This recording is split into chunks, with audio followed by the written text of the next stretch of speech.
Hello guys, and welcome back to Car Obsession. In today's video I am enjoying the finer things in life. Why? Well, I am joined by the brand new Bentley Continental GT. Yes, this is really happening. Let's go for a drive.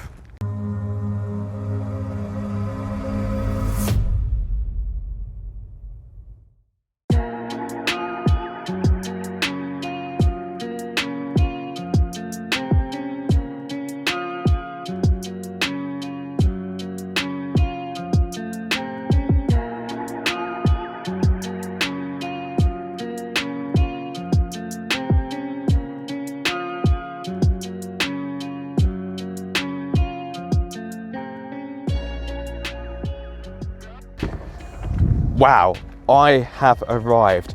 I am not worthy. I am not worthy. I don't even want to get in. I've got a bit of mud on my trainers. I feel like I need to take my trainers off. I won't. Right, anyway, I need to stop faffing about because I've only got this car for a limited amount of time. Blimey, who drove this last? A midget. Right, let me just alter my seat like so. Of course, it is electronically adjustable. And my word, before I set off, I just need to speak about this interior. As you would expect from a car that is nigh on £160,000, it is super plush in here. It's so nice. Where do I start? The diamond in diamond leather detailing. You've got the rotating display as well. You've got more wood in here compared to a forest. But I'm more interested in what is under the bonnets. So we have a W12 engine, 12 cylinders.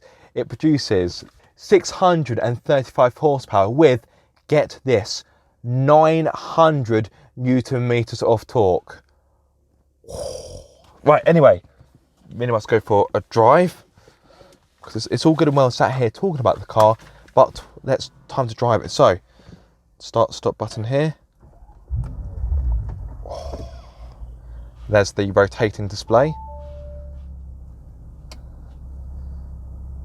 So just do that.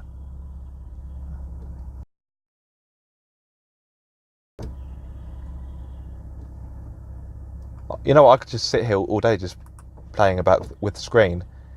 It's like something out of James Bond. That's fantastic. Anyway, getting distracted. So I have the car has an 8-speed automatic gearbox, dual clutch transmission.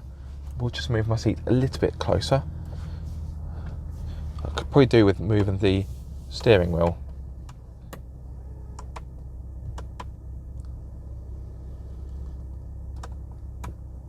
I'm far too rich to move it myself. I have to get electronics to do it.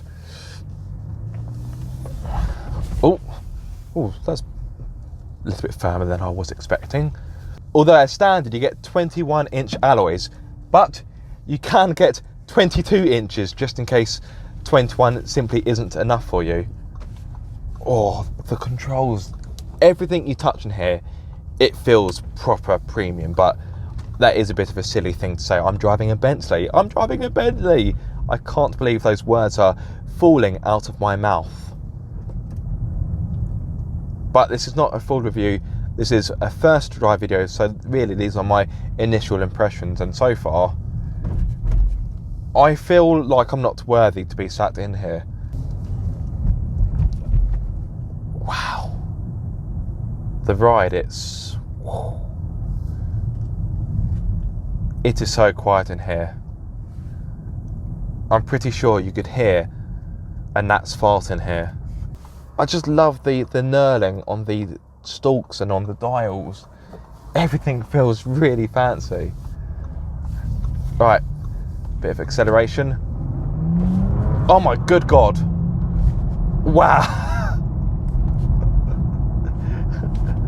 That is, yeah.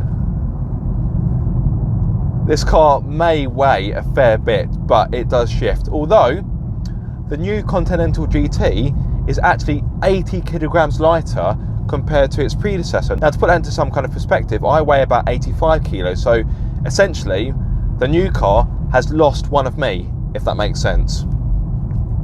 So it is lighter. The all-wheel drive system has been tweaked as well. So the old system was a 40-60 split, or 60-40, whereas the new system is a bit more adaptive to the driving conditions. The seats are really, really comfortable. They're so foamy. You simply sink into them. Oh man, these are nice. This is more comfortable than my sofa, for goodness sake. So you've got 3 driving modes. You have comfort, Bentley, or sport. I've just slipped it into comfort. A little bit of road noise there, but nothing too major. And the comfort mode, my word, I may as well be driving a cloud right now, just wafting along. Man, this is nice. I could really get used to this, but I've only got the car for a short amount of time, sadly. I'm getting quite a few looks.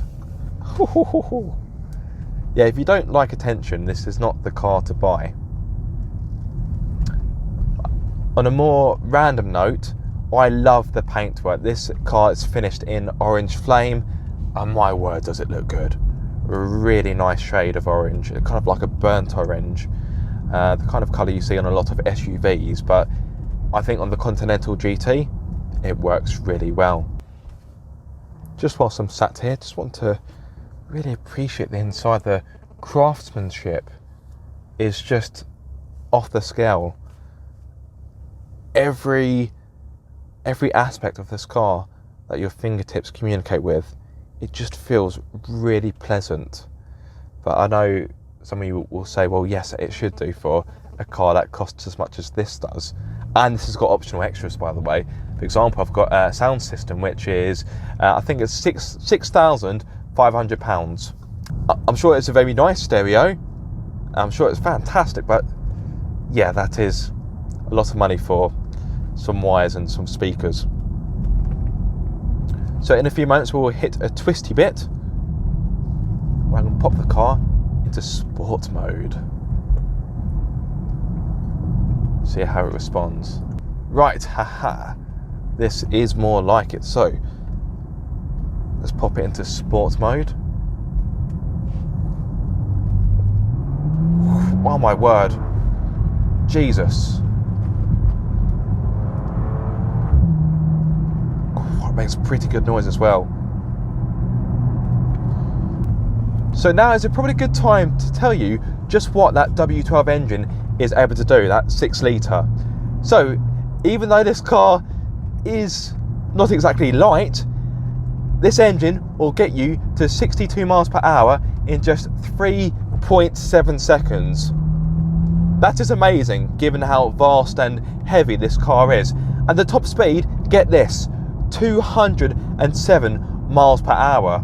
It's really impressive just how rapid this car is. I know I've said it a few times, but it is a big, heavy car.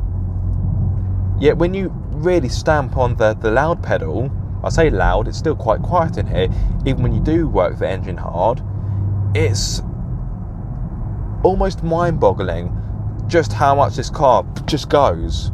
There's no hesitation, there's no second guessing. The 8-speed auto, in my very short experience, is slick and seamless and smooth as well. Not only is it responsive, but it's got a nice smoothness to it. It's creamy, if that makes sense. It's really nice. In my opinion, it suits the character of this car perfectly. At least I can now say I've driven a Bentley Continental GT. Beforehand, I could only claim to have sat in one, which was 1 or 2 years back. Feel free to watch that video, by the way, if you want a more in-depth look on the interior, whereas this is focusing more on the driving. On the brakes are good, but I think they're not quite as sharp I was expecting, but they do have a lot of weight to stop.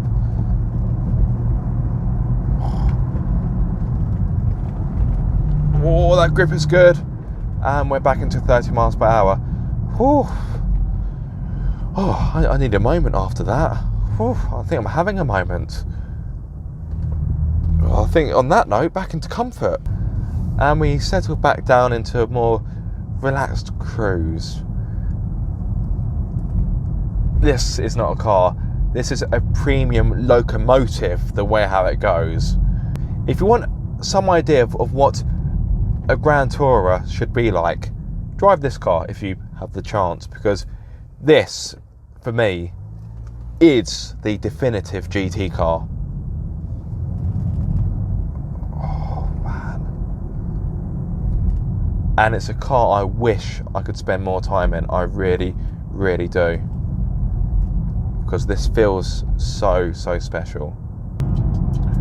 Right, so I'm pretty much back where I started to give the car onto someone else, because there is someone after me driving this car. So I think it's time to conclude. The Bentley Continental GT, you would expect it to feel special, and it does. It really, really does. Like I said, I don't feel worthy to be driving this car. As I said earlier, it feels like I should have my shoes off.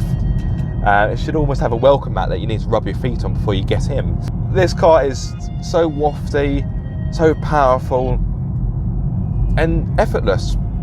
This is like an iron fist wrapped in a velvet glove. I think that's the best way to put this car, and to be fair, that's a metaphor that's probably been used before for the Continental GT, but it's a good analogy. But I now have to give the car back, and I'm gutted, but I'm very happy I had the chance to even drive this car, because how many people can say that they've driven a Continental GT? I can. That's a tick in my kind of bucket list, as it were. But it is time for me to end. I don't want to.